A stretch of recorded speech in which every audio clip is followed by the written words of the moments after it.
اعوذ باللہ من الشیطان الرجیم بسم اللہ الرحمن الرحیم۔ الفاتحہ نام، اس کا نام الفاتحہ اس سورہ کے مضمون کی مناسبت سے ہے۔ فاتحہ اس چیز کو کہتے ہیں جس سے کسی مضمون یا کتاب یا کسی شے کا افتتاح ہو۔ دوسرے الفاظ میں یوں سمجھیے کہ یہ نام دیباچہ اور آغاز کلام کا ہم معنی ہے۔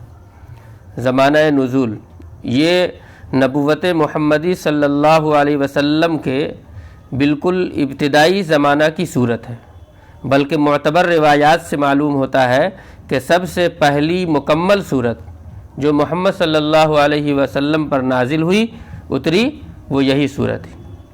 اس سے پہلے صرف متفرق آیات یعنی الگ الگ آیتیں نازل ہوتی تھیں، جیسے سورہ علق اقرأ بسم ربک الذی، سورہ مزمل یا سورہ مدثر وغیرہ اس میں شامل ہے۔ اس سورہ کا مضمون، دراصل یہ سورہ ایک دعا ہے جو خدا نے ہر اس انسان کو سکھائی ہے جو اس کتاب کے مطالعے کا شعور رکھتا ہے اور اس کا مطالعہ شروع کرنا چاہتا ہے۔ کتاب کی ابتدا میں اس کو رکھنے کا مطلب یہ ہے کہ اگر تم واقعی اس کتاب سے فائدہ اٹھانا چاہتے ہو تو پہلے خداوند عالم سے یہ دعا کر لو۔ انسان فطرتاً دعا اسی چیز کی کیا کرتا ہے جس کی طلب اور خواہش اس کے دل میں ہوتی ہے، اور اسی صورت میں کرتا ہے جب کہ اسے یہ احساس ہو کہ اس کی مطلوب چیز یعنی جس چیز کو وہ طلب کرنا چاہ رہا ہے اس ہستی کے اختیار میں ہے جس سے وہ دعا کر رہا ہے۔ پس قرآن کی ابتدا میں یعنی شروع میں اس دعا کی تعلیم دے کر گویا انسان کو یہ تلقین کی گئی، نصیحت کی گئی کہ وہ اس کتاب کو طالب حق کی سی ذہنیت لے کر پڑھے، یعنی اس کا ذہن ایسا ہو جیسے وہ حق کا طلبگار ہے کہ ہمیں حق مل جائے، صحیح بات مل جائے۔ تو حق کی جستجو میں جو آدمی اس کتاب کو سامنے رکھ کر پڑھنا چاہے گا اس کے دل میں یہ بات ہوگی کہ ہمیں حق ملے گا، اور یہ جان لے کہ علم کا سرچشمہ خداوند عالم ہے، کہ علم ہمیں ملے گا تو اس کی چوٹی کہاں ہے، اس کا سرچشمہ کہاں ہے، اللہ رب العزت کی ذات ہے۔ یہ بات اس کے ذہن میں ہونی چاہیے، اسی لیے اسی سے رہنمائی کی درخواست کر کے پڑھنے کا آغاز کرنا چاہیے، یعنی اللہ سے۔ اس مضمون کو سمجھ لینے کے بعد یہ بات خود واضح ہو جاتی ہے کہ قرآن اور سورہ فاتحہ کے درمیان حقیقی تعلق کتاب اور اس کے مقدمہ کا سا نہیں بلکہ دعا اور جواب دعا کا سا ہے۔ سورہ فاتحہ ایک دعا ہے بندے کی جانب سے، اور قرآن اس دعا کا جواب ہے خدا کی جانب سے۔ بندہ دعا کرتا ہے کہ اے پروردگار میری رہنمائی کر، جواب میں پروردگار پورا قرآن اس کے سامنے رکھ دیتا ہے کہ یہ ہے وہ ہدایت و رہنمائی جس کی درخواست تو نے مجھ سے کی ہے۔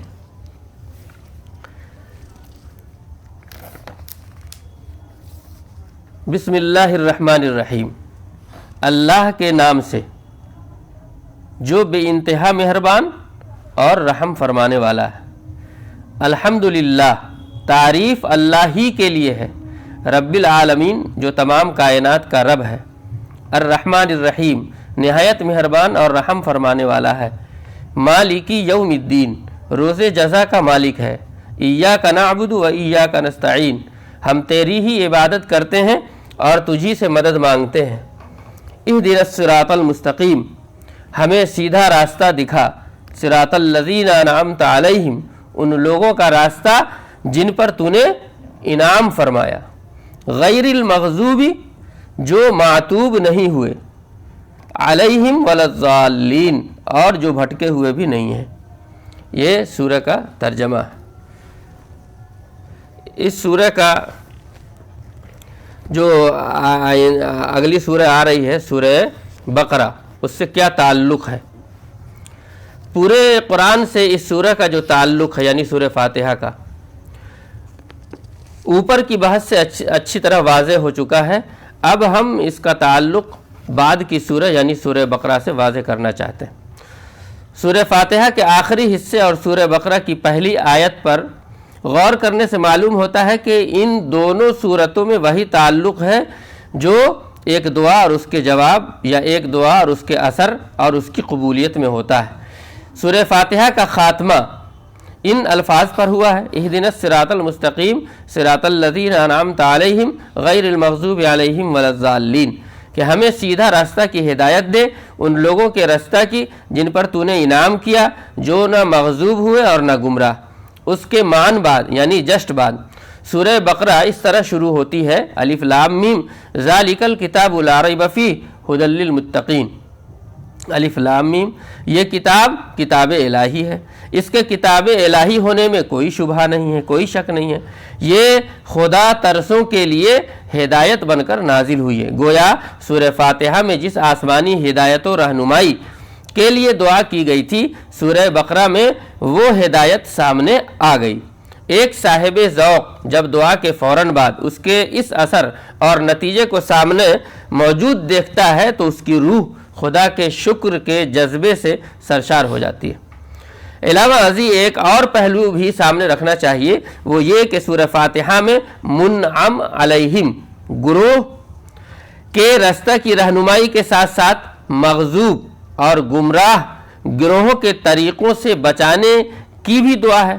دعا کے اس پہلو کو سامنے رکھ کر جب آدمی سورہ بقرہ کی تلاوت کرتا ہے تو صاف صاف نظر آتا ہے کہ اس سورہ میں ملت ابراہیمی کی تجدید کے ساتھ ساتھ، تجدید مطلب نیا کرنا، تجدید کے ساتھ ساتھ یہود کے ان تمام جرائم کی فہرست بھی بیان ہوئی ہے جو انہوں نے خدا، اس کے نبیوں اور رسولوں اور اس کی شریعت کے خلاف کیے ہیں، اور جن کے سبب سے وہ اس بات کے مستحق ٹھہرے کہ ان پر خدا کا غضب نازل ہوا اور وہ قوموں کی امامت کے منصب سے معزول کر دیے گئے یعنی ہٹا دیے گئے۔